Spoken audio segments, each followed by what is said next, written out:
प्यारे बच्चों, मजा आ गया सामाजिक विज्ञान का इतना इजी पेपर देखकर। जो क्वेश्चन मैंने आपको बताए थे सेम टू सेम क्वेश्चन आपको पेपर में देखने को मिले हैं। फाइनली स्टूडेंट, राजस्थान बोर्ड कक्षा 9वीं वार्षिक परीक्षा 2025-26 सामाजिक विज्ञान सोशल साइंस का जो पेपर है वो फाइनली आपके हो चुका है। इस वीडियो के अंदर इस कंप्लीट पेपर का फुल सॉल्यूशन, कंप्लीट पेपर की फुल आंसर की आपको इस वीडियो के अंदर मिलने वाली है। तो साथ साथ में आप अपने जो क्वेश्चन हैं उनके उत्तर है वो मिलान कर सकते हैं कि कौन सा क्वेश्चन आपने करेक्ट किया है और कौन सा क्वेश्चन आपने रॉन्ग किया है और आपका पेपर कैसा हुआ, आपने 100 में से कितने नंबर का स्कोर किया, ये आप सभी बच्चों को कमेंट बॉक्स में जरूर बताना है। तो इस वीडियो के अंदर इस कंप्लीट पेपर का फुल सॉल्यूशन, कंप्लीट पेपर की आंसर की आपको एक साथ इस वीडियो के अंदर मिलने वाली है। और यहाँ पर सबसे पहले आप देख सकते हैं पेपर के अंदर सबसे पहले आपको वस्तुनिष्ठ प्रश्न पूछे गए थे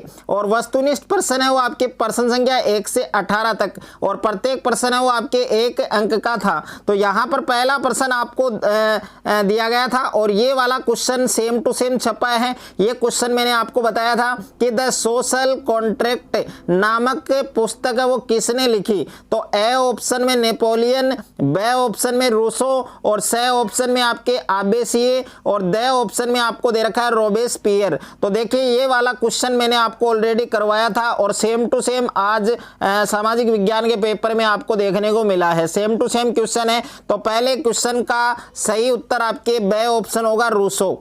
अगर आप इस क्वेश्चन का सही उत्तर बी ऑप्शन करके आए हैं तो ये आपका करेक्ट आंसर होगा। उसके बाद में प्यारे बच्चों दूसरा प्रश्न है, ये भी मैंने करवाया था, सेम टू सेम क्वेश्चन छपा है। नेपोलियन फ्रांस का सम्राट कब बना, यानी नेपोलियन है वो फ्रांस का सम्राट कब बना।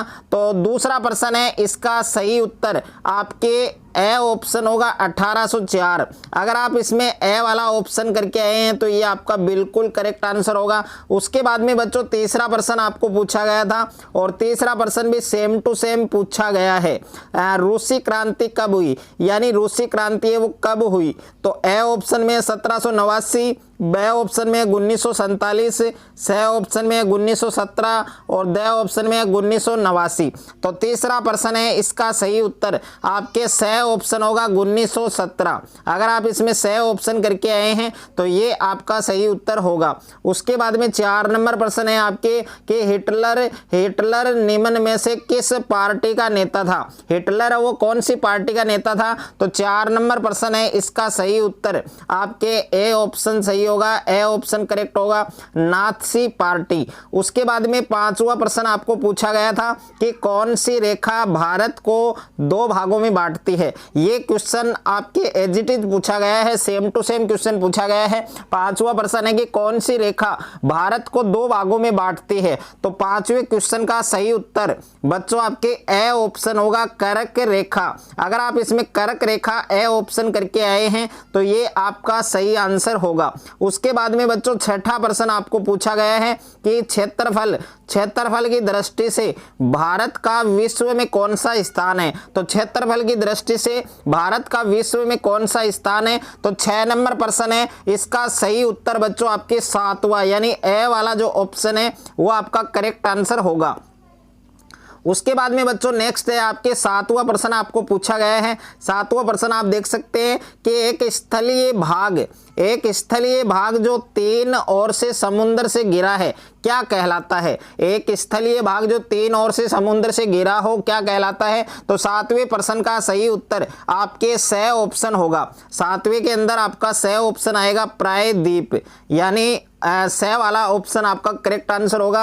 और 8वां प्रश्न आपको पूछा गया था कि भारत की संविधान सभा के स्थायी अध्यक्ष कौन थे।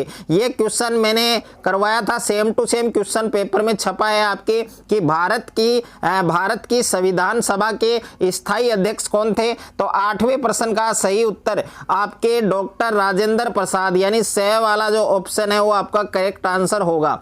उसके बाद में बच्चों अगला प्रश्न है आपके प्रश्न संख्या 9 आपको दिया गया था। और सेम टू सेम छपा है संविधान सभा की प्रारूप समिति के कुल कितने सदस्य थे। तो संविधान सभा की प्रारूप समिति है उसके कुल कितने सदस्य थे, तो 9वां प्रश्न है। इसका सही उत्तर बच्चों आपके स ऑप्शन होगा 7। ओके, और उसके बाद में अगला प्रश्न है आपके प्रश्न संख्या 10 दिया गया है आपको कि भारत में आम चुनाव कितने वर्ष बाद होते हैं। तो भारत में आम चुनाव है वो कितने साल बाद होते हैं, कितने वर्ष बाद होते हैं, 5 वर्ष बाद। तो इस प्रश्न का सही उत्तर आपके ऑप्शन नंबर ए होगा। उसके बाद में बच्चों टोटल 10 प्रश्न आपके मल्टीपल चॉइस थे।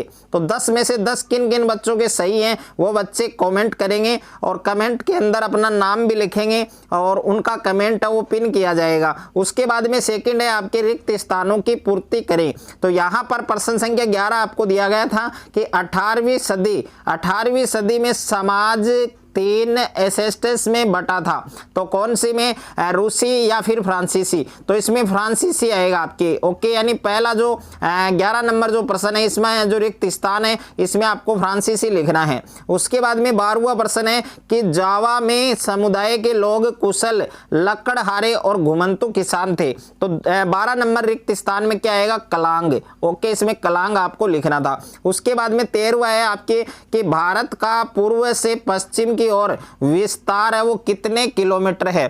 तो ये होगा 2933 यानी 2933 किलोमीटर। उसके बाद में 14 नंबर है आपके कि मानसून शब्द की व्युत्पत्ति अरबी भाषा के शब्द से हुई है।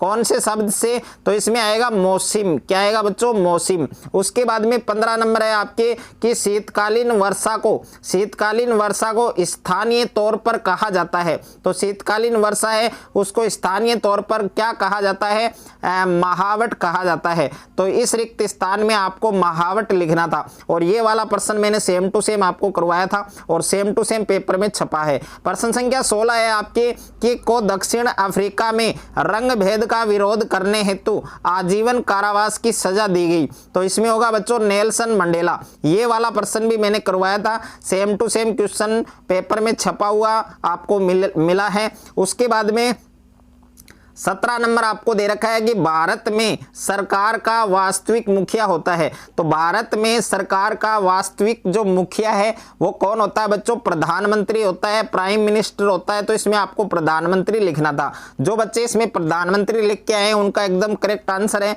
उसके बाद में 18वां प्रश्न है कि वर्ष 2011-12 में भारत में निर्धनता अनुपात वो कितना था, 22%। तो इसमें बच्चों आपको 22% लिखना था। उसके बाद में देखिए नेक्स्ट है आपके अति लघुतरात्मक प्रश्न है और इन प्रश्नों के उत्तर आपको एक शब्द में या एक पंक्ति में आपको देने थे। तो यहां पर देखिए प्रश्न संख्या 19 आपको पूछा गया था कि रूस की क्रांति के समय रूस का जो शासक है वो कौन था। रूस का शासक कौन था, जार निकोलस। तो इसमें बच्चों आपको क्या लिखना था, जार निकोलस लिखना था। और जो बच्चे इसमें जार निकोलस लिख कर आए हैं उनका भी सही है। ओके, जार निकोलस या फिर जार निकोलस सेकंड, ये भी आप लिख कर आए हैं तो ये आपका सही है। उसके बाद में देखिए प्रश्न संख्या 20 आपको पूछा गया है प्रथम विश्व युद्ध के बाद जर्मनी को कौन सी संधि करनी पड़ी। तो इसमें बच्चों वर्साए की संधि आएगा, यानी आपका सही उत्तर है वो क्या होगा, वर्साए की संधि। अगर आप इसमें वर्साए की संधि लिखकर आए हैं ये आपका सही आंसर माना जाएगा, वर्साए की संधि। उसके बाद में नेक्स्ट था आपके प्रश्न संख्या 21 की घुमंतु खेती और झूम खेती से आप क्या समझते हैं। तो इस क्वेश्चन का करेक्ट आंसर आप सभी बच्चों को पता है। और उसके बाद में क्वेश्चन नंबर 22 है कि उत्तरी मैदान किन प्रमुख नदी प्रणालियों से बना है। तो 22 नंबर प्रश्न में आएगा बच्चों एक तो सिंधु, प्रश्न संख्या 22 है, इसमें एक तो आपको लिखना था सिंधु और उसके बाद में दूसरा है आपके गंगा, यानी नदियों के नाम आपको लिखने थे। पहला सिंधु है, दूसरा आपके गंगा है और तीसरा बच्चों आपके ब्रह्मपुत्र। तीसरा कौन है आपके ब्रह्मपुत्र। अगर आप इन 3 नदियों के नाम लिख कर आए हैं प्रश्न संख्या 22 के अंदर तो ये आपका सही उत्तर माना जाएगा। उसके बाद में प्रश्न संख्या 23 है कि गंगा और सिंधु नदियों के उद्गम स्थल को स्थल है उनके नाम लिखिए। तो सबसे पहले हम बात करें गंगा के, तो गंगा नदी है उसका उद्गम स्थल है वो कौन सा है बच्चों, गंगोत्री। कौन है बच्चों? गंगोत्री, यानी गंगा नदी है उसका जो उद्गम स्थल है वो है गंगोत्री। और उसके बाद में आगे आपको लिखना है हिमानी, यानी गंगोत्री हिमानी, ये आपको गंगा नदी का उद्गम स्थल है। और उसके बाद में दूसरा है आपके सिंधु नदी। सिंधु नदी है उसका उद्गम स्थल कौन सा है? मानसरोवर झील के पास, ये आपको लिखना था। क्या लिखना था बच्चों? मानसरोवर, मानसरोवर और उसके बाद में झील, मानसरोवर झील के पास, मानसरोवर झील के पास। ये किसका उद्गम स्थल है? ये आपके सिंधु नदी का है। उसके बाद में बच्चों नेक्स्ट है, अगला है आपके 24 नंबर क्वेश्चन का आंसर आपने कर लिया होगा।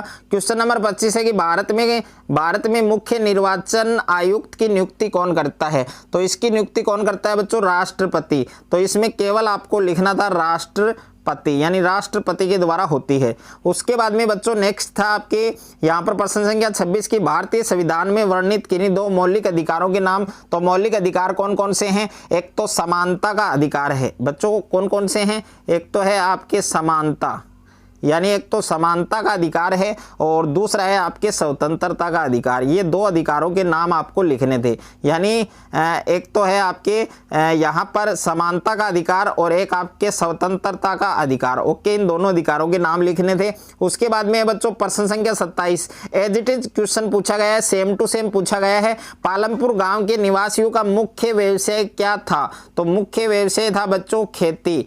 खेती लिख सकते हैं या फिर आप कृषि भी लिख सकते हैं, दोनों उत्तर आपके सही हैं। उसके बाद में बच्चों नेक्स्ट है आपके, यानी कार्यशील पूंजी किसे कहते हैं? ये प्रश्न भी मैंने करवाया था आपको कि कार्यशील पूंजी उसकी परिभाषा आएगी। तो कार्यशील पूंजी की परिभाषा सेम टू सेम छपी है आपके। कार्यशील पूंजी किसको बोलते हैं? कि उत्पादन के दौरान कच्चे माल और नगद पैसों को, कच्चे माल और नगद पैसों की आवश्यकता होती है, उन्हें हम क्या कहते हैं? कार्यशील पूंजी कहते हैं। उसके बाद में बच्चों प्रश्न संख्या 29 आपको पूछा गया था कि भारत में निर्धनता के कोई 2 कारण लिखिए। तो निर्धनता के 2 कारण कौन कौन से? एक तो जनसंख्या की उच्च वृद्धि दर और दूसरा है बेरोजगारी या फिर भूमिहीनता आप मान सकते हैं। तो ये निर्धनता के कारण थे। तो इस प्रकार से सामाजिक विज्ञान का जो पेपर है, सोशल साइंस का जो पेपर है, वो आपका बहुत ही इजी पेपर हुआ है। और आपका यहाँ पर देख सकते हैं पूरा पेपर आपका एकदम इजी था। जो क्वेश्चन मैंने आपको बताए थे सेम टू सेम क्वेश्चन